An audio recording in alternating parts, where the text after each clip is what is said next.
Hadirin dipersilakan kembali.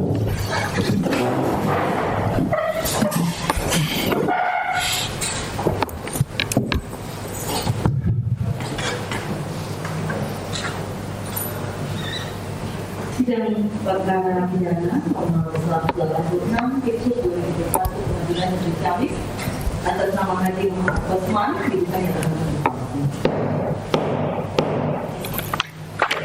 Mohon izin yang mulia, sebelum melanjutkan ke pembacaan putusan, mohon izin untuk menyampaikan terkait mengenai untuk tertibnya jalannya persidangan agar diingatkan kembali terkait mengenai live streaming. Terima kasih.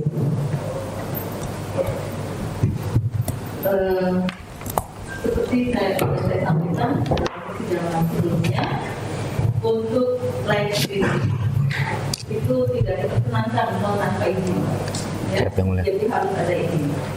Ini mengacu kepada Perma nomor 5 tahun 2020 tentang protokol persidangan dan keamanan dalam lingkungan pengadilan. Jadi harus ada izin. Tentu izin ini terkait dengan kepentingan daripada dilakukannya live streaming. Ya. Terima kasih yang mulia. Pada dasarnya kami sedang mengajukan izin tertulis, namun sambil menunggu proses izin tertulis kami sampaikan, kami setuju. Kami tidak akan menggunakan live streaming. Terima kasih. Kita lanjutkan ya. Acaranya hari ini adalah putusan selah. Ya, minggu lalu eksepsi yang dilakukan di Jaksa Penuntut Umum. Namun sebelum saya bacakan terkait dengan dakwaan dan eksepsi maupun tanggapan tidak kami bacakan ulang. Ya, ini sudah semua lengkap di dalam putusan selah. Oke. Baik yang mulia. Ya.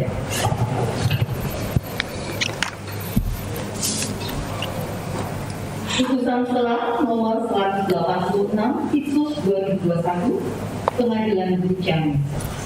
Demi keadilan berdasarkan Tuhan Yang Maha Esa, Pengadilan Negeri Ciamis yang mengadili perkara pidana dengan acara pemeriksaan biasa dalam tingkat pertama telah menjatuhkan putusan selah sebagai berikut. Dalam perkara terdakwa nama lengkap Haji Muhammad Osman alias Muhammad Kece alias Muhammad Kace alias Muhammad Osman Cornelius alias Osman bin Sunet. Tempat lahir Ciamis, umur 53 tahun, 30 Juni 68. Jenis kelamin laki-laki, kebangsaan Indonesia, tempat tinggal Perum Mega Regensi Blok L 11 nomor 18 RT 25 RW 10 Sukanagam, Kecamatan Serang-Beru, Kabupaten Bekasi, Provinsi Jawa Barat. Agama Islam, pekerjaan di swasta. Terdakwa ditangkap tanggal 24 Agustus 2021, ditahan oleh penyidik tanggal 25 Agustus 2021 sampai dengan sekarang. Terdakwa didampingi oleh penasihat hukum Kamaludin Simanjuntak SH, Martin Lukas SH, Mansur Febrian SH, dan Desi Anna Victorina SH, advokat dan konsultan hukum pada kantor firma hukum Victoria yang beralamat di Taman Kedoya Batu, Jalan Kedoya Alamanda 8, Blok E9, nomor 12, Kedoya Selatan, Jakarta Barat, Jakarta.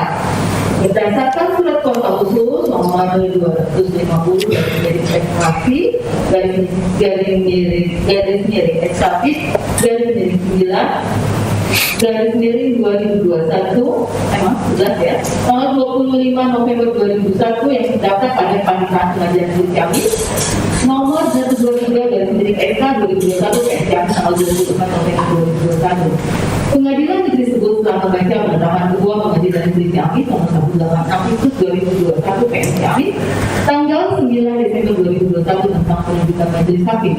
Penetapan majelis hakim nomor 186 Kipsus 2021 PM Ciamis tanggal 9 Desember 2021 tentang penetapan hari sidang, berkas perkara dan surat-surat lainnya bersangkutan. Setelah mendengar pembacaan surat tuntutan penuntut umum, setelah mendengar pembacaan keberatan dari penasihat hukum, terdakwa dan pendapat dari penuntut umum, menimbang bahwa terdakwa diajukan ke persidangan oleh penuntut umum didakwa berdasarkan surat dakwaan dan dakwaan yang telah dibacakan. Menimbang bahwa atas dakwaan dari penuntut umum tersebut, penasihat hukum terdakwa telah mengajukan gugatan atau eksepsi sebagai berikut. Eksepsi yang telah jelas. Menimbang bahwa setelah membaca dan teliti uraian keberatan penasihat hukum terdakwa, maka pada pokoknya alasan-alasan keberatan tersebut adalah sebagai berikut.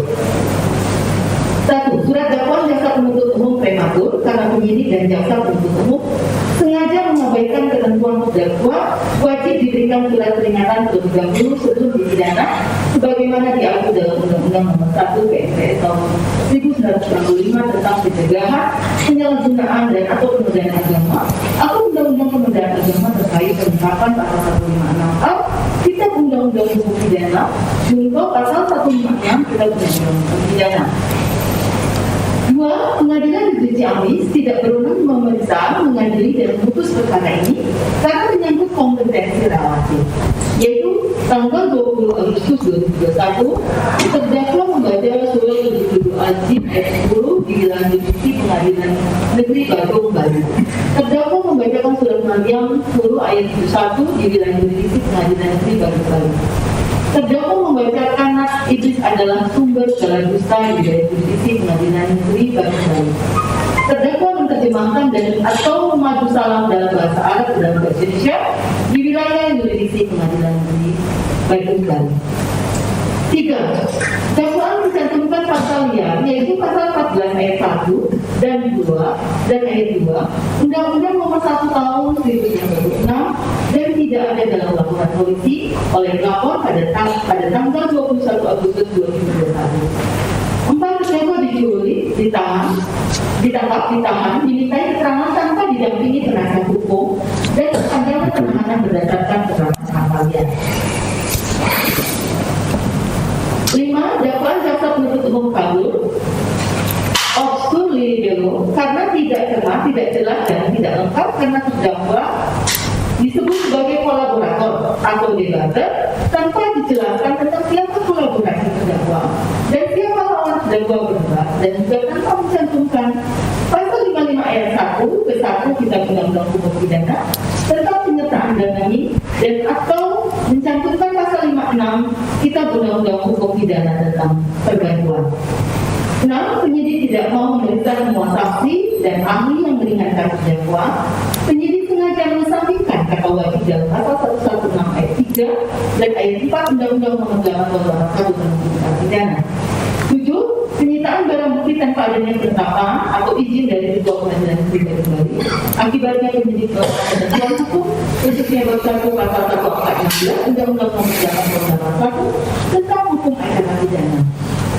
Menimbang bahwa keberatan atau eksepsi diajukan sebelum pemeriksaan pokok perkara yang mengacu kepada ketentuan hukum formal dan tidak mengenal hukuman dan tidak mengenai hukum materialnya, dengan tujuan sebagai pemeriksaan persiapan untuk menentukan apakah pokok perkara dapat dilanjutkan pemeriksaannya sampai adanya putusan akhir. Menimbang bahwa sesuai dengan ketentuan pasal 156 Undang-Undang Nomor 8 Tahun 81 tentang hukum acara pidana, pengajuan eksepsi atau keberatan adalah mengenai 3 hal, yaitu pengadilan tidak berwenang mengadili, dakwaan tidak dapat diterima, dan 3. Surat dakwaan harus dibatalkan. Menimbang bahwa syarat surat dakwaan diatur dalam pasal 143 Undang-Undang Nomor 8 Tahun 81 tentang hukum acara pidana yang menentukan 1. Memuat secara formal antara lain A. Surat dakwaan diberi tanggal dan ditandatangani oleh penuntut umum. B. Surat lengkap, tempat lahir, umur atau tanggal lahir, jenis kelamin, kebangsaan, tempat tinggal, agama dan usia terdakwa. 2. Memuat syarat material antara lain uraian jelas dan lengkap mengenai tindak pidana yang didakwakan. B. Penyebutan waktu dan tempat tindak pidana dilakukan. Menimbang bahwa terhadap eksepsi atau keberatan yang diajukan oleh terdakwa atau penasihat hukumnya tersebut di atas dihubungkan dengan surat dakwaan penuntut umum, majelis hakim akan mempertimbangkan sebagai berikut. 1. Surat dakwaan penuntut umum prematur. Menimbang bahwa istilah dakwaan bersifat prematur tidak diatur dalam Undang-Undang Nomor 8 Tahun 81 tentang hukum acara pidana. Eksepsi atau keberatan yang diatur dalam pasal 156 Undang-Undang Nomor 8 Tahun 81 tentang hukum acara pidana antara lain mengenai pengadilan tidak berwenang mengadili perkara, dakwaan tidak dapat diterima, dan surat dakwaan batal demi hukum. Menimbang bahwa oleh karena dakwaan bersifat prematur tidak diatur dalam Undang-Undang Nomor 8 Tahun 81 tentang hukum acara pidana, dan pengertian eksepsi atau keberatan atau exception adalah tangkisan atau klaim atau pembelaan yang tidak mengenal atau tidak ditujukan terhadap materi pokok surat dakwaan, tetapi ditujukan terhadap cacat formal yang lekat pada surat dakwaan, maka majelis hakim mengelompokkan dakwaan bersifat prematur pada eksepsi atau keberatan mengenai dakwaan tidak dapat diterima. Menimbang bahwa yang harap dalam bukunya pembahasan permasalahan dan penerapan KUHP, pemeriksaan, sidang pengadilan, banding, kasasi dan tinjauan kembali edisi kedua Sinar Grafika tahun 2006 halaman 127 pada pokoknya menguraikan jenis eksepsi dakwaan tidak dapat diterima meliputi eksepsi substantif, yaitu mengenai tindak pidana yang didakwakan sedang tergantung pemeriksaannya. Misalkan apa yang didakwakan kepada terdakwa persis sama dengan perkara pidana yang sedang berjalan pemeriksaannya di pengadilan negeri lain atau pada tingkat banding atau kasasi. Eksepsi impersonal yaitu mengenai orang yang diajukan sebagai terdakwa keliru yang semestinya diajukan sebagai terdakwa adalah orang lain karena dia pelaku tindak pidana sebenarnya. Eksepsi keliru sistematika dakwaan subsidiaritas yaitu mengenai sistematika susunan dakwaan subsidiaritas. 1. Dari pendekatan doktrin dan praktek peradilan telah diajarkan agar menempatkan dakwaan tidak pidana yang lebih serius atau lebih berat ancaman pidananya ditempatkan pada dakwaan subsidiar dan seterusnya. Pendekatan kepentingan kedua, kepentingan terdakwa, dakwaan yang berbentuk subsidiaritas yang melanggar sistematika yang sudah baku tersebut dianggap kacau dan menyesatkan bagi terdakwa membela diri. Keliru bentuk dakwaan yang diajukan, yaitu penuntut umum keliru mengajukan bentuk dakwaan sesuai dengan tindak pidana yang terjadi. Dakwaan semestinya diajukan harus berbentuk kumulatif, tetapi penuntut umum mengajukan dalam bentuk subsidiaritas atau sebaliknya. Menimbang bahwa alasan penasihat hukum terdakwa pada eksepsi atau keberatan dakwaan bersifat prematur adalah mengenai tidak adanya surat peringatan terlebih dahulu sebelum dipidana sebagaimana diatur dalam Undang-Undang Nomor 1 PNPS tahun 1965 tentang pencegahan penyalahgunaan dan atau penodaan agama atau Undang-Undang penodaan agama. Menimbang bahwa sebagaimana telah majelis hakim uraikan mengenai jenis eksepsi dakwaan tidak dapat diterima, tidak ditemukan alasan penasihat hukum terdakwa mengenai alasan-alasan tentang dakwaan tidak dapat diterima. Antara lain, A. Perbuatan yang didakwakan terhadap terdakwa bukan suatu tindak pidana yang tidak ada unsur melawan hukumnya. B. Perbuatan yang didakwakan terhadap terdakwa tersebut medis illegal. C. Perbuatan yang didakwakan terhadap terdakwa tidak sesuai dengan tindak pidana yang dilakukan. D. Perbuatan yang didakwakan terhadap terdakwa bukan merupakan tindak pidana, melainkan termasuk dalam lingkup sengketa perdana. E. Perbuatan yang didakwakan terhadap terdakwa telah kadaluarsa. L. Perbuatan yang didakwakan terhadap terdakwa adalah tindak pidana aduan, sedangkan dalam pemeriksaan tidak ada pengaduan. Menimbang bahwa maksud adanya Undang-Undang Nomor 1 Tahun 1965 penetapan Presiden Republik Indonesia Nomor 1 dari PNPS Tahun 1965 tentang pencegahan penyalahgunaan dan atau penodaan agama adalah dalam rangka pengamanan negara dan masyarakat, cita-cita revolusi nasional dan untuk pembangunan nasional besar menuju masyarakat adil dan makmur untuk mencegah penyalahgunaan atau penodaan agama.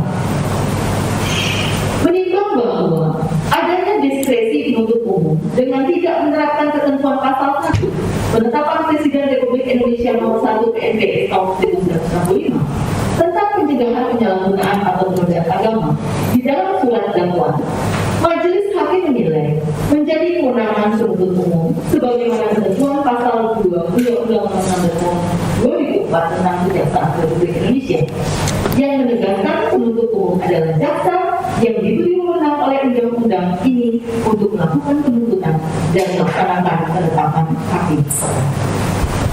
Menimbang bahwa dalam tanggapan penuntut umum halaman 12, terdakwa dianggap seenaknya mendefinisikan atau memanipulasi ayat-ayat suci Al-Quran serta menilai Nabi Muhammad SAW serta Tuhannya Islam yaitu Allah Subhanahu Wa Taala memelintir atau mengarang-arang sebagaimana dalam tayangan 7 video yang disiarkannya tidak sesuai dengan sebenarnya, sehingga menimbulkan keonaran di kalangan masyarakat sebagaimana pihak-pihak yang merasa dirugikan atau terusik atas video yang dipublikasikan terdakwa, di antaranya dari GMFU, masyarakat PJMFU Bogor, masyarakat Pangandaran, dan juga di kalangan masyarakat umat Kristen itu sendiri, yaitu Lipo Cikarang dan GDI Sentul. Menimbang bahwa mengenai pengaturan masalah agama, Majelis Hakim berpendapat ditujukan sebagai kepentingan umum yang harus diamankan dan diatur oleh negara. Akan tetapi terhadap urusan kebebasan beragama merupakan langkah antisipatif dan juga represif dalam kehidupan bermasyarakat, khususnya penegakan hukum. Terhadap dugaan tindakan penodaan agama oleh terdakwa dalam surat dakwaan jaksa penuntut umum, Majelis Hakim menilai sudah berdampak pada kurangnya harmonisasi kehidupan dalam bermasyarakat. Selain itu, pengertian penyalahgunaan agama dan penodaan agama adalah dua hal yang berbeda, dengan mana penyalahgunaan agama dapat menimbulkan penodaan agama dan penodaan agama dapat berdiri sendiri. Menimbang bahwa dalam doktrin ilmu hukum dan praktek peradilan pasal 156A Kitab Undang-Undang Hukum Pidana, juga pasal 156 Kitab Undang-Undang Hukum Pidana merupakan genus penodaan agama, bukan penyalahgunaan agama, karena penodaan agama sebagai bentuk suatu tindak pidana, sedangkan penyalahgunaan agama adalah sebagai bentuk suatu kegiatan yang tidak sesuai dengan tujuannya. Maka dalam penanganannya pun menjadi berbeda, yaitu terhadap kegiatan penyalahgunaan agama diperlukan perintah dan peringatan dalam suatu keputusan bersama Menteri Agama, Jaksa Agung, dan Menteri Dalam Negeri terlebih dahulu. Sedangkan terhadap tindak pidana penodaan agama berlaku norma dan hukum pidana jus penalis dan hak untuk pidana jus pandemi sebagai bentuk penanganan suatu tindak pidana yang terjadi dalam masyarakat oleh penegak hukum. Menimbang bahwa penanganan suatu tindak pidana yang terjadi dalam masyarakat oleh penegak hukum harus dilakukan, begitu pula penuntut umum dalam perkara akbo, karena pada prinsipnya tindak pidana penodaan agama khususnya dan penyalahgunaan agama umumnya akan mencederai kebebasan beragama bagi masyarakat Indonesia. Untuk itu diperlukan ketelitian aparatur penegak hukum dalam penanganannya. Apakah tindak pidana atau kegiatan yang tidak sesuai dengan tujuannya? Saat ini tindak pidana penodaan agama khususnya dan kegiatan penyalahgunaan agama umumnya dalam pelaksanaan perbuatannya berada dalam dimensi atau keadaan yang berbeda, yaitu seiring adanya kemajuan teknologi dan informasi global. Menimbang bahwa menjadi terangkan terhadap diskresi penuntut umum dalam melakukan langkah represif dengan mendakwa perbuatan terdakwa sebagai suatu tindak pidana sampai dengan adanya putusan yang berkekuatan hukum tetap berdasarkan kewenangannya dalam pasal 2 Undang-Undang Nomor 16 Tahun 2004 tentang Kejaksaan Republik Indonesia, serta sebagai langkah antisipatif yaitu untuk menghindari adanya akibat yang timbul lebih luas lagi dari dugaan tindak pidana penodaan agama yang dilakukan terdakwa dalam harmonisasi kehidupan masyarakat.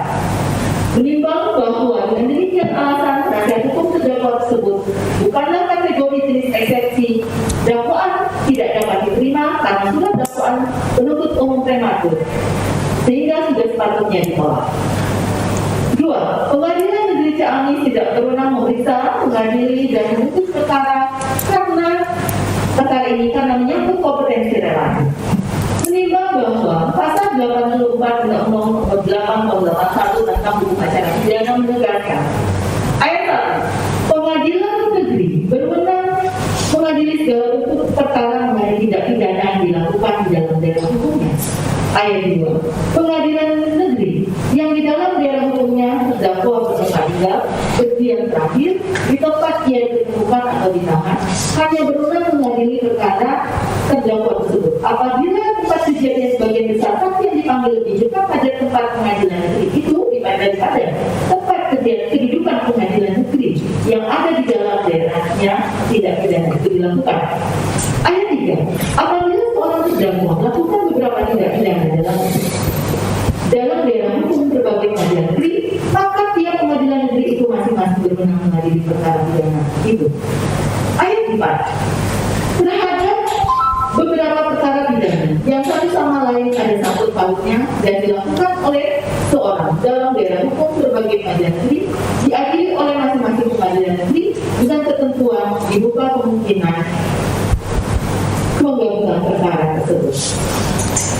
Menimbang bahwa Martiman Projo Hamidodo sarjana hukum dalam bukunya komentar atas Kitab Undang-Undang Hukum Acara Pidana cetakan pertama tahun 1982 halaman 53 menguraikan bahwa pasal 84 ayat 1 mengatur tentang kekuasaan relatif atau distributif panresma, yaitu pengadilan yang mana yang berhak mengadili tindak pidana tersebut.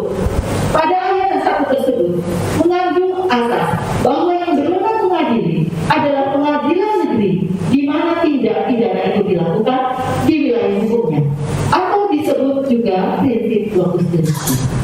Akan tetapi, prinsip locus delicti ini tidak dianut secara mutlak, karena pada ayat 2, maka pengadilan negeri di mana terdakwa bertempat tinggal berdiam terakhir di tempat terdakwa ditemukan atau ditahan berwenang mengadili terdakwa dimaksud asal saja sebagian besar dari saksi-saksi yang dipanggil lebih dekat pada pengadilan negeri itu daripada tempat kedudukan pengadilan negeri di dalam daerah tindak pidana itu dilakukan. Menimbang bahwa dalam perkara aku terdakwa Haji Muhammad Osman alias Muhammad KC alias Muhammad KC alias Muhammad Osman Cornelius alias Osman bin Sumer sejak tanggal 17 Juli 2021 sampai dengan 21 Agustus 2021 dengan akun milik terdakwa mengajukan dengan menggunakan laptop merek HP dengan cara terlebih dahulu membuat email Google username Muhammad KC 7@gmail.com dan password Muhammad Ganti 12 telah menduga ratusan konten dalam bentuk video. Di antaranya penayangan pada tanggal 30 Juli 2021 bertempat di daerah kontrakannya atau tempat tinggalnya beralamat di Gang Karunia nomor 4 Jalan Kicap, Adian Base, Kecamatan Mengwi, Kabupaten Bandung, Provinsi Bali. Nabi yang dikerumunikin. Penayangan pada tanggal 11 Agustus 2001 bertempat di rumah kontrakannya atau tempat tinggalnya beralamat di Gang Karunia nomor 4 Jalan Kicap, Adian Base, Kecamatan Mengwi, Kabupaten Bandung, Provinsi Bali. Stop pengajaran game. Penayangan pada tanggal 14 Agustus 2001 bertempat di rumah kontrakannya atau tempat tinggalnya beralamat di Gang Karunia nomor 4 Jalan Kicap, Adian Base, Kecamatan Mengwi, Kabupaten Bandung, Provinsi Bali. Bebas dari penyakit hilang akal. Menimbang bahwa setelah majelis hakim meneliti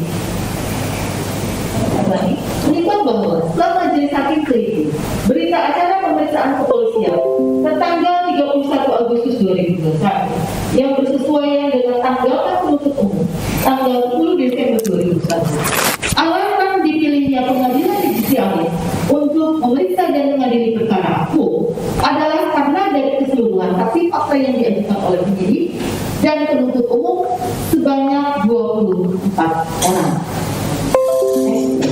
28 orang. 13 saksi diantaranya bertempat tinggal atau berkediaman yang berada pada Kabupaten Pangandaran yang termasuk ke dalam wilayah hukum pengadilan negeri Ciamis. Menimbang bahwa 13 saksi yang bertempat tinggal atau tempat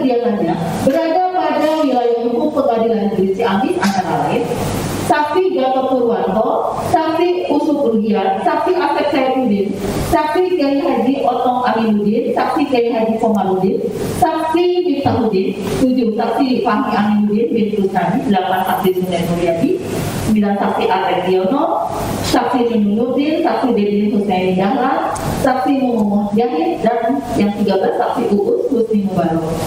Menimbang bahwa terhadap saksi-saksi lainnya bertempat tinggal atau bertempat kediamannya berada pada wilayah di antaranya Jakarta 1, Jakarta Utara 4 saksi, yaitu saksi Faris Afifatullah, saksi Fuad Fadila Husain, saksi Robianto Tenggala, dan saksi Yusuf Manubulu. 2. Jakarta Selatan 2 saksi, yaitu saksi Kiai Muhammad Khalil Nafis, LCMA PhD, dan saksi Tubagus Muhammad Irfan Briana SH. 3. Jakarta Timur 1 saksi, yaitu saksi Sanji Karima S. 4. Tangerang 1 saksi, yaitu saksi Abraham bin Moses. Bekasi 2 saksi, yaitu saksi Irma Gusini dan saksi Royke Jusamro Fakri SC. Bogor 1 saksi, yaitu saksi Kiai Haji Ain Zainuddin MA. Jombang 1 saksi, yaitu saksi M. Ismail Zamak Syarif.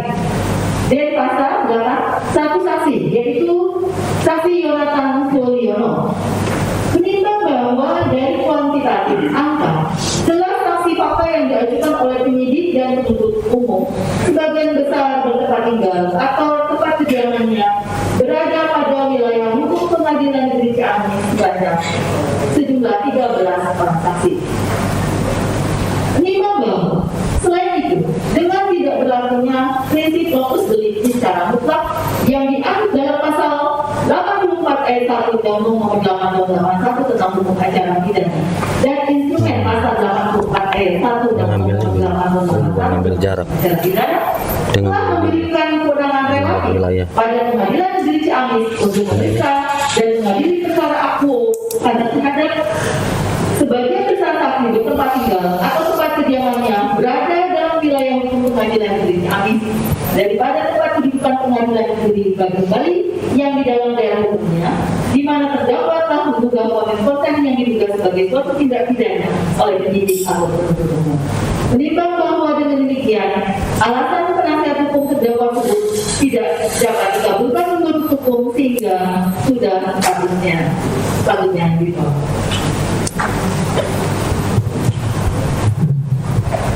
Kami lanjutkan.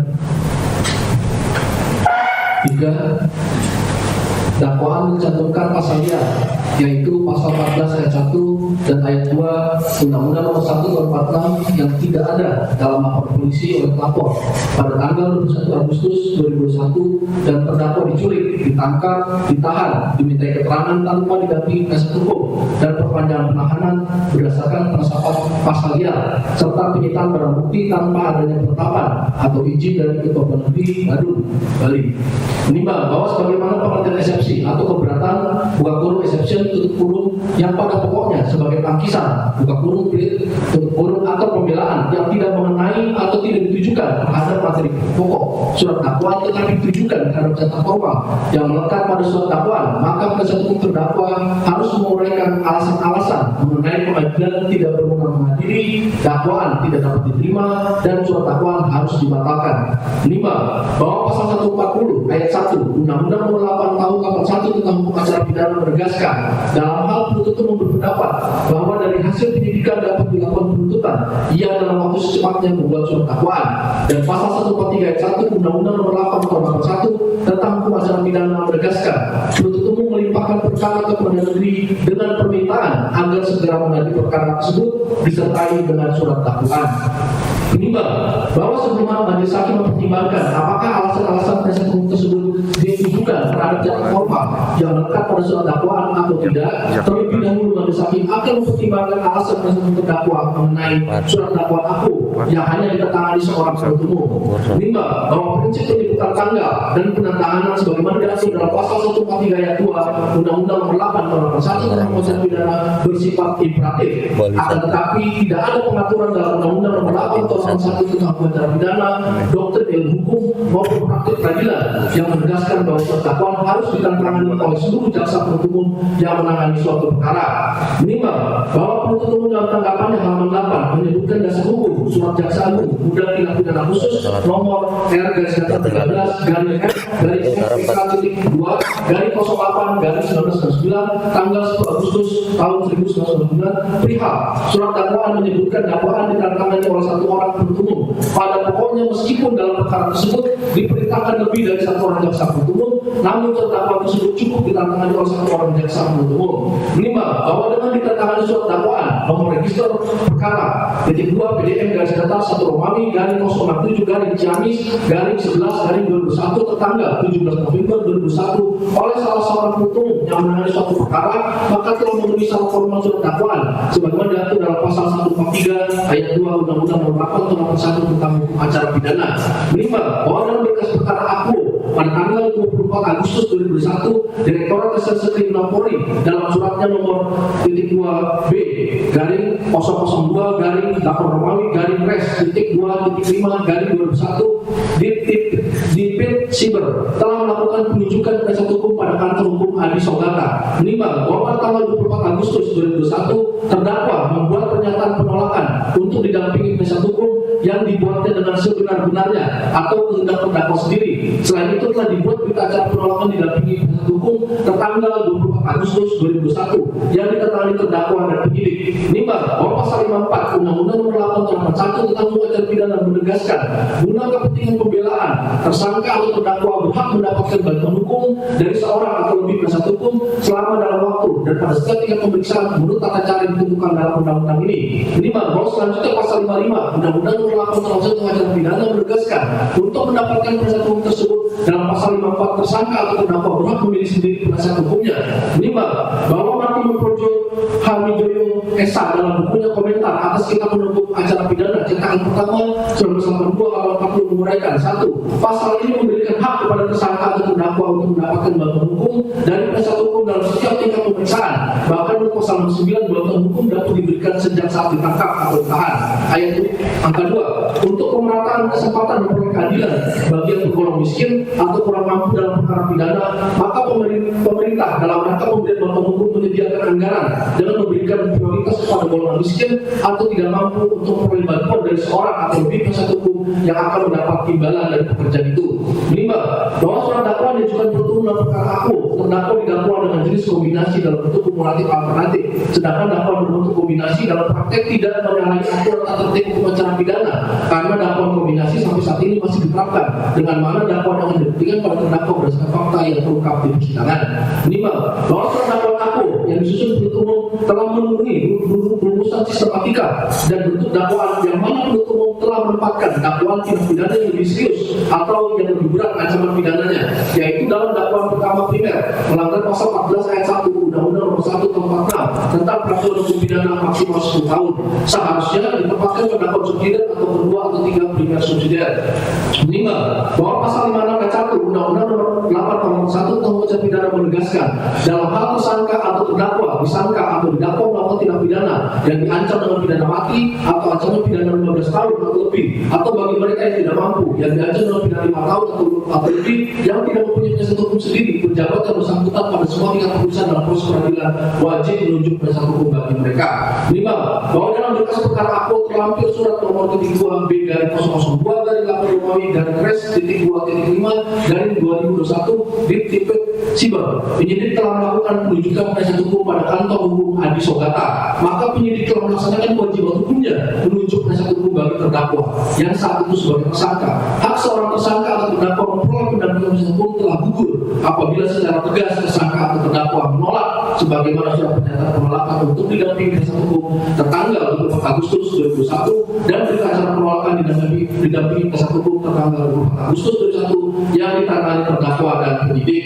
Menimbang bahwa selanjutnya majelis hakim mempertimbangkan adanya kewenangan penuntut umum berdasarkan pasal 2 Undang-Undang Nomor 16 Tahun 2004 tentang Kejaksaan Republik Indonesia yang menegaskan penuntut umum adalah jaksa yang diberi wewenang oleh undang-undang ini untuk melakukan penuntutan dan melaksanakan penetapan hakim. Menimbang bahwa mengenai laporan Martin Projo Hamijoyo Esa dalam bukunya komentar atas kitab hukum acara pidana cetakan pertama 1/10 membedakan 1. Laporan, yaitu pemberitahuan tersebut merupakan hak atau kewajiban yang harus disampaikan oleh setiap orang kepada yang berwajib dari kepolisian Kepolisian Negara Republik Indonesia berisi tindak pidana umum. 2. Pengaduan, yaitu pemberitahuan tersebut merupakan hak atau kewajiban oleh seseorang tertentu yang disampaikan kepada yang berwajib dari Kepolisian Negara Republik Indonesia agar melakukan tindakan berisi tindak pidana aduan. 5. Bahwa dari penjelasan tersebut, maka yang berkedudukan sebagai pelapor adalah hak setiap orang dalam perkara aku lapor polisi nomor 2 LP garing B garing 0500 garing 8 Romawi garing 2021 garing SPKT garing Bareskrim Polri tanggal 1 Agustus 2001 berisi adanya perbuatan terdakwa yang dianggap sebagai suatu tindak pidana umum. 5. Bahwa pasal 14 huruf B Undang-Undang Nomor 8 Tahun 1 tentang Ajar Pidana menegaskan penuntut umum mempunyai wewenang mengadakan pra penuntutan apabila ada kekurangan pada penyidikan dengan memperhatikan ketentuan pasal 110 ayat 3 dan ayat 4 dengan memberi petunjuk dalam rangka penyempurnaan penyidik dan penyidik dan dari penyidik. 5. Bahwa hari sasangka Dr. Andes Cuk Suharyanto S.A. dan Billy Osika S.A. dalam bukunya penuntutan dan teknik membuat surat dakwaan dan masuk yang berdiam Surabaya 1996 halaman 76 pada pokoknya penuntut umum dalam menyusun surat dakwaan harus menggunakan metode tertentu yang bernilai taktis harus menggunakan rumusan-rumusan elastis dan lincah, sedangkan strategis harus demikian mampu menampung semua kekuatan untuk membuahkan pembuktian. 5. Bahwa selanjutnya hari sasangka Dr. Andes Cuk Suharyanto S.A. dan Billy Osika S.A. menjelaskan mengenai perumusan tindak pidana dalam dakwaan ada 3 macam, yaitu 1. Merumuskan unsur-unsurnya. 2. Menyebutkan kualifikasinya atau nama dari tindak pidananya. 3. Merumuskan unsur-unsurnya serta menyebutkan kualifikasinya atau nama dari tindak pidananya. Menimbang bahwa bentuk surat dakwaan diakui eksistensinya dalam teori dan praktek hukum acara pidana in kasu dakwaan berbentuk tunggal, kumulatif, subsidiaritas, alternatif, dan kombinasi. Adanya dakwaan dengan jenis kombinasi dalam bentuk kumulatif alternatif dalam perkara aku dengan pencantuman pasal-pasal sebagaimana dalam dakwaan penuntut umum akan mendasarkan pada mekanisme penarikan alat bukti sebagai diatur dalam pasal 184 Undang-Undang Nomor 8 Tahun 1 tentang acara pidana untuk diperiksa dan diputus oleh majelis hakim di sidang pengadilan video pasal 1 angka 7 Undang-Undang Nomor 8 Tahun 1 tentang hukum acara pidana. Menimbang bahwa mengenai pencantuman pasal 14 ayat 1 dan ayat 2 Undang-Undang Nomor 1 Tahun 46 yang tidak ada dalam laporan polisi oleh pelapor pada tanggal 21 Agustus 2001, majelis hakim mencermati ternyata surat dakwaan penuntut umum telah menguraikan unsur-unsur pasalnya, menyebutkan kualifikasinya atau nama dari tindak pidananya dan merumuskan unsur-unsurnya serta menyebutkan kualifikasinya atau nama dari tindak pidananya. Tidak hanya pasal 14 ayat 1 dan ayat 2 Undang-Undang Nomor 1 Tahun 46, tetapi juga keseluruhan pasal-pasal yang tercantum dalam surat dakwaan dengan jenis kombinasi dalam bentuk kumulatif alternatif dalam perkara aku. 5. Bahwa terhadap alasan terdakwa diculik, ditangkap, ditahan, dimintai keterangan tanpa didampingi penasihat hukum dan perpanjangan penahanan berdasarkan penerapan pasal liar serta penyitaan barang bukti tanpa adanya penetapan atau izin dari Ketua Pengadilan Negeri Bandung Bali bukanlah alasan untuk mengajukan eksepsi atau keberatan sebagai diatur dalam pasal 156 Undang-Undang Nomor 8 Tahun 81 tentang acara pidana, yaitu mengenai pengadilan tidak berwenang mengadili, dakwaan tidak dapat diterima dan surat dakwaan dibatalkan, melainkan mengenai alasan-alasan pengajuan pra peradilan sebagaimana diatur dalam pasal 77 Undang-Undang Nomor 8 Tahun 1 tentang acara pidana yang menegaskan pengadilan negeri berwenang untuk memeriksa dan memutus suatu ketentuan yang diatur dalam undang-undang ini tentang A. Sah atau tidaknya penangkapan penahanan, penghentian penyidikan atau penghentian tuntutan. B. Dan kerugian dan atau rehabilitasi bagi seseorang yang perkara tidak dihentikan pada tingkat penyidikan atau penuntutan. C. Sah atau tidaknya penyitaan barang bukti. Buka kurung pasal 82 ayat 1 huruf B Undang-Undang Nomor 8 Tahun 1 tentang hukum acara pidana atau kurung. 5. Bahwa persoalan apakah barang bukti berhubungan dengan tindak pidananya buka kurung sebagai hasil secara langsung dipergunakan atau diperuntukkan melakukan tindak pidana atau kurung. Majelis hakim menilai telah menyangkut materi perkara yang memerlukan pembuktian. 5. Bahwa dengan demikian alasan penasihat hukum terdakwa tersebut bukanlah kategori pengajuan jenis eksepsi atau keberatan sehingga sudah sepatutnya ditolak. 4. Dakwaan jaksa penuntut mengkabur buka kurung absurd belum kurung karena tidak cermat, tidak jelas dan tidak lengkap. 5. Bahwa mengenai rumusan uraian cermat, jelas dan lengkap mengenai tindak pidana yang dakwakan diatur dalam pasal 143 ayat 2 huruf B Undang-Undang Nomor 8 Tahun 1 tentang hukum acara pidana. 5. Bahwa dalam pasal 143 ayat 2 huruf B Undang-Undang Nomor 8 Tahun 1 tentang acara pidana tidak menjelaskan lebih lanjut apakah rumusan uraian cermat, jelas dan lengkap mengenai tindak pidana dakwakan, namun didasarkan pada jurisprudensi Mahkamah Agung dalam putusan nomor 41 K garing KR garing 1973 dapat disimpulkan: 1. Semua unsur delik yang dirumuskan dalam pasal pidana yang dakwakan harus cermat, disebut satu persatu. 2. Menyebut dengan cermat, lengkap dan jelas cara tindak pidana dilakukan. 3. Menyebut keadaan-keadaan yang berlaku pada tindak pidana. Menimbang bahwa penuntut umum dalam surat dakwaan nomor register perkara titik 2 PDM garis datar 1 Romawi garing 07 garing Ciami garing 11 garing 2021 tertanggal 17 November 2021 telah merumuskan satu persatu tindak pidana apa yang didakwakan kepada terdakwa dengan menyebutkan cara dan keadaan serta apa akibat dari perbuatan yang terdakwa serta telah diuraikan unsur-unsur pasalnya, menyebutkan kualifikasinya atau nama dan tindak pidananya dan dari tindak pidananya, dan oleh penuntut umum disusun dalam surat dakwaan dengan jenis kombinasi dalam bentuk kumulatif alternatif. Menimbang bahwa adanya uraian yang sama dalam suatu dakwaan di dakwaan lainnya, majelis hakim menilai adalah sebagai suatu hal yang tidak melanggar ketentuan formal dan materi surat dakwaan apabila dalam surat dakwaan satu dengan dakwaan yang lain dalam perkara aku terdapat kesamaan buka kurung simiari tutup kurung mengenai kejadian waktu perkara, tempat kejadian, kesamaan mengenai pelaku yang merupakan syarat materi dakwaan, sementara yang tidak boleh di dalam surat dakwaan apabila ada persamaan mengenai uraian perbuatan material buka kurung fakta tutup kurung yang dilakukan terdakwa karena tidak boleh memadukan dalam uraian dakwaan antara delik yang satu dengan delik yang lain yang unsur-unsur berbeda satu sama lain, atau uraian dakwaan hanya menunjukkan pada uraian dakwaan sebelumnya sedangkan unsur-unsurnya berbeda. Menimbang bahwa adanya penyebutan terdakwa sebagai kolaborator atau debater, penuntut umum dalam tanggapannya halaman 9 sampai dengan 10 menerangkan hanya sekedar untuk menjelaskan profesi atau pekerjaan terdakwa selain daripada profesi atau pekerjaan lain terdakwa, misalnya sebagai YouTuber. Akan tetapi substansi perbuatan pidana yang dilakukan terdakwa yang penuntut umum dakwakan bukan menerangkan kualitas terdakwa dalam posisi sebagai kolaborator atau debater, melainkan sebagai orang yang memiliki channel YouTube lalu menggunakan channel milik terdakwa untuk mengunggah kurang lebih 7 buah konten video yang dilarang oleh ketentuan undang-undang pidana. Jadi tidak ada urgensinya menerapkan ketentuan pasal 55 ayat 1 ke 1 Kitab Undang Pidana jika terdakwa dalam melakukan perbuatan tersebut dalam kualitas sebagai pelaku tunggal atau dader. Menimbang bahwa pasal 182 ayat 4 Undang-Undang Nomor 8 Tahun 1 tentang Pembuatan Pidana menegaskan musyawarah tersebut pada ayat 3 harus berdasarkan atas surat dakwaan dan segala sesuatu yang terbukti dalam pemeriksaan di sidang. Menimbang dari ketentuan pasal 182 ayat 4 Undang-Undang Nomor 8 Tahun 1 tentang hukum acara pidana, maka surat dakwaan merupakan dasar bagi pemeriksaan oleh majelis hakim di dalam persidangan.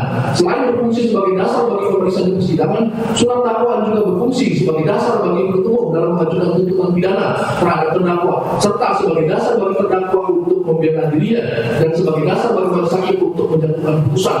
Tidak adanya ketentuan pasal 55 ayat 1 ke 1 Kitab Undang Pidana dalam pasal surat dakwaan dengan jenis kombinasi dalam bentuk kumulatif alternatif dalam perkara aku jelas tidak perlu dipersoalkan kedudukan pasal 55 ayat 1 ke 1 Kitab Undang Pidana dalam surat dakwaan aku, karena sebagaimana tanggapan umum terdakwa dalam melakukan perbuatan tersebut dalam kualitas sebagai pelaku tunggal atau dader, bukan kualitas terdakwa dalam posisi sebagai kolaborator atau debater. Menimbang bahwa dengan demikian surat dakwaan umum tidak telah cermat, jelas dan lengkap sebagai diatur dalam pasal 143 ayat 2B Undang-Undang Nomor 8 Tahun 1 tentang hukum acara pidana, sehingga eksepsi atau keberatan penasihat terdakwa tidak beralasan hukum sudah sepatutnya ditolak.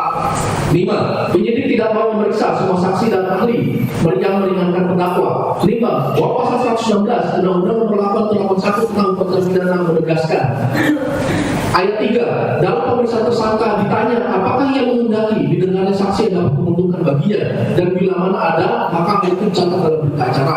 Ayat 4, dalam hal sebagaimana dimaksud dalam ayat 3, penyidik wajib memanggil dan memeriksa saksi tersebut. Menimbang bahwa M.Yahya Harhab Esa dalam bukunya Pembahasan Permasalahan dan Penerapan Kuhap buka kurung Penyidikan dan Penuntutan edisi kedua Sinar Grafika 2000 halaman 141 menjelaskan tentang kewajiban hukum bagi penyidik wajib memanggil dan memeriksa saksi ancam. Perlu dipersoalkan sampai di mana kewajiban ini harus dipenuhi oleh penyidik. Apakah benar kewajiban hukum tersebut tanpa batas? Kalau memang tanpa batas, berarti apa saja yang dikemukakan tersangka dengan sendirinya harus dipanggil dan diperiksa oleh penyidik. Bukankah hal ini bisa menimbulkan hambatan terhadap kelancaran pemeriksaan dan sekaligus melanggar prinsip pemeriksaan cepat, tetap, dan biaya ringan, bahkan sekaligus melanggar tujuan penegakan kepastian hukum? Menimbang bahwa terkait hak terdakwa tersebut, penasihat hukum terdakwa dapat mengajukan saksi yang dapat menguntungkan baginya dan dapat mempersiapkannya setelah pemeriksaan saksi dari penuntut umum kesempatan seluas-luasnya diberikan bagi hakim dalam persidangan juga dengan batasan atau memperhatikan asas segera cepat dan jaminan untuk menegakkan keadilan tanpa mengesampingkan kepastian hukum dengan mendasarkan pada pasal 160 ayat 1 C Undang-Undang Nomor 8 Tahun 1 tentang hukum acara pidana, menegaskan dalam hal ada saksi baik yang menguntungkan maupun yang merugikan terdakwa yang tercantum dalam surat pelimpahan perkara dan atau yang diminta oleh terdakwa atau penasihat hukum atau penuntut umum selama berlangsungnya sidang atau sebelum dijatuhkan putusan, hakim ketua wajib mendengar keterangan saksi tersebut. Menimbang bahwa dengan demikian alasan tersebut terdakwa tersebut bukanlah kategori pengajuan majelis eksepsi atau keberatan sehingga sudah sepatutnya ditolak. Menimbang bahwa berdasarkan pertimbangan tersebut di atas, maka eksepsi atau keberatan tersebut terdakwa dinyatakan tidak dapat diterima. Menimbang bahwa oleh karena eksepsi atau keberatan tersebut terdakwa dinyatakan tidak dapat diterima, maka surat dakwaan penuntut umum tersebut telah memenuhi syarat formil dan materi sebagai ditentukan dalam pasal 143 ayat 2 huruf A dan B Undang-Undang Nomor 8 Tahun 1 tentang hukum acara pidana dan sah untuk menjadi dasar pemeriksaan perkara ini. Menimbang bahwa mengenai penilaian yang dilakukan penasihat hukum terdakwa terhadap surat dakwaan penuntut umum dalam eksepsinya tentang selain apa-apa dipertimbangkan di atas oleh majelis hakim tidak akan dipertimbangkan lebih lanjut. Menimbang bahwa oleh karena eksepsi atau keberatan penasihat hukum terdakwa tidak diterima, maka pemeriksaan perkara ini harus dilanjutkan. Menimbang bahwa perhitungan mengenai biaya perkara ini ditangguhkan sampai dengan putusan akhir. Memperhatikan pasal 143 ayat 2, pasal 156 ayat 1 dan ayat 2 Undang-Undang Nomor 8 Tahun 81 tentang acara pidana serta peraturan undang-undangan yang lain bersangkutan.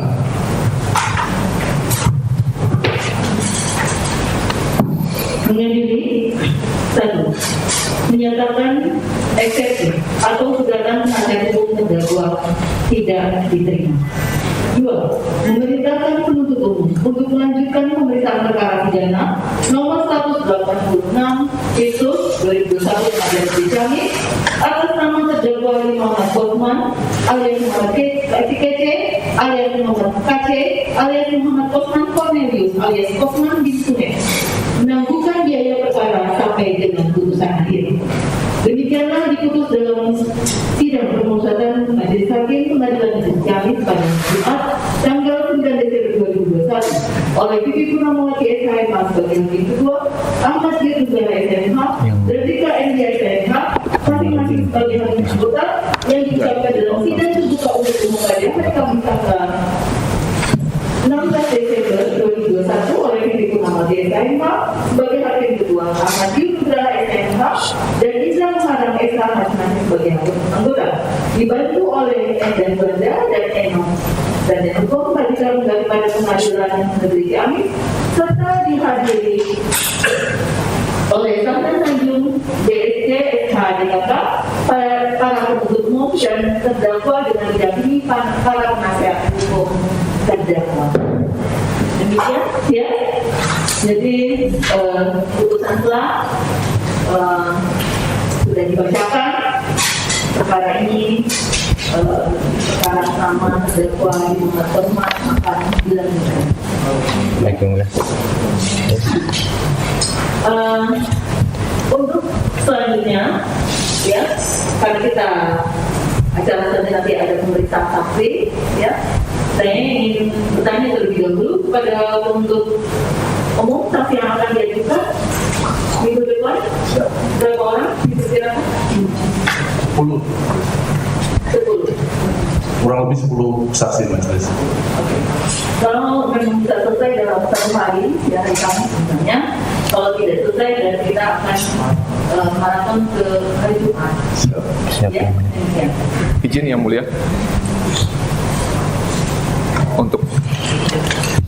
Untuk agenda pemeriksaan saksi selanjutnya kami setuju. Namun sebelum ditutup kami mau menanyakan satu hal Yang Mulia terkait penilaian wilayah saksi, apakah dinilai per Kota Madia atau dinilai berdasarkan skup geografis terdekat dengan Pengadilan Negeri Jakarta Yang Mulia. Terima kasih. Ya, nanti itu dari JPU-nya ya, karena yang menghadirkan saksi kan dari jaksa penuntut umum. Tentu yang dihadirkan saksi-saksi yang biasa dulu ya, jangan saksi ahli, gitu, yang terangkan dalam berita acara. Izin Yang Mulia, bukan tidak masuk dengan sopan. Maksud saya tadi terkait pembacaan putusan setelah ini. Ada 28 saksi totalnya, 13 dari satu tempat ya di Pangandaran, lalu ada 15 saksi, 1 dari Denpasar, dan 14 lagi itu jika dikelompokkan dalam satu wilayah itu masuk wilayah Jabodetabek yang mulia.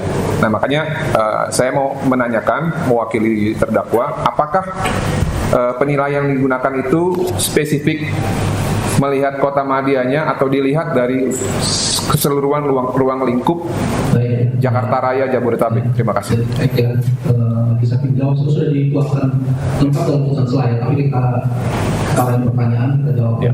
Terkait dengan sebagian besar saksi itu terhadap kompetensi wilayah hukum dari Pengadilan Ciamis, gitu ya, sebagian besar sudah paham wilayah hukum, Ya. bukan wilayah administratif. Baik. Nah, jadi Pangandaran itu masuk wilayah hukum Ciamis. Nah, 13 orang itu dari wilayah hukum Ciamis. Berarti Ciamis, Kabupaten Ciamis, dan Kabupaten Pangandaran. Gitu, Pak. Ya. Izin yang mulia untuk menegaskan satu kali lagi sebelum ditutup, untuk wilayah hukum Ciamis kami sudah paham dengan detail. Namun yang kami pertanyakan adalah mengenai wilayah-wilayah yang lain seperti Bogor, Jakarta Timur, Jakarta Selatan, Tangerang. Itu kalau kami total ada jumlahnya sekitar 14. Nah, apakah itu dihitung per kota Madia atau tidak dihitung secara keseluruhan Jabodetabek?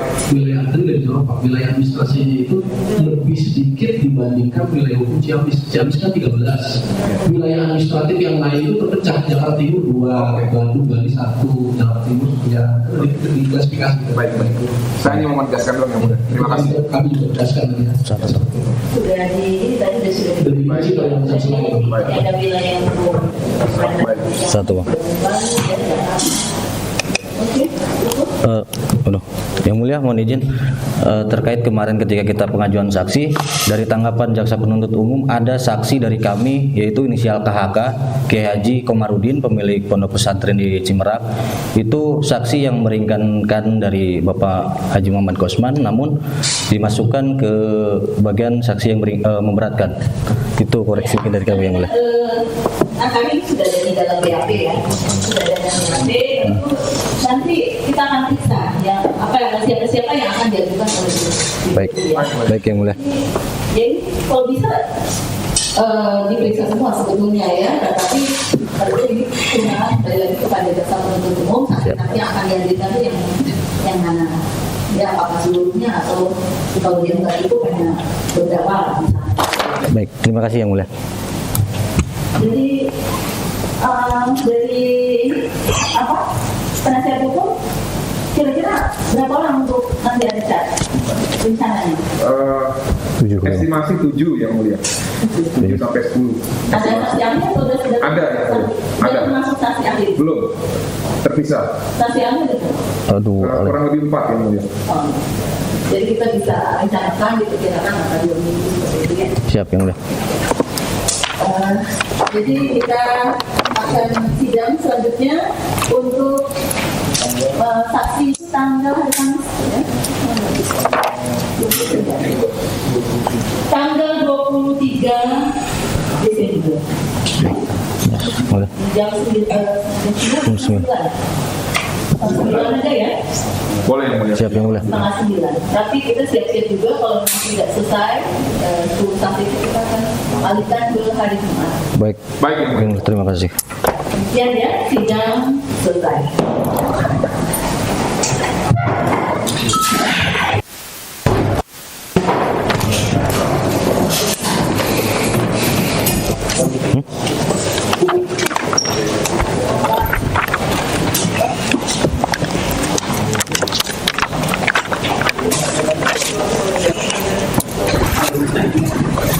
Mantap. Hadapi dengan hormat saja. Allah. Oke. Ini ya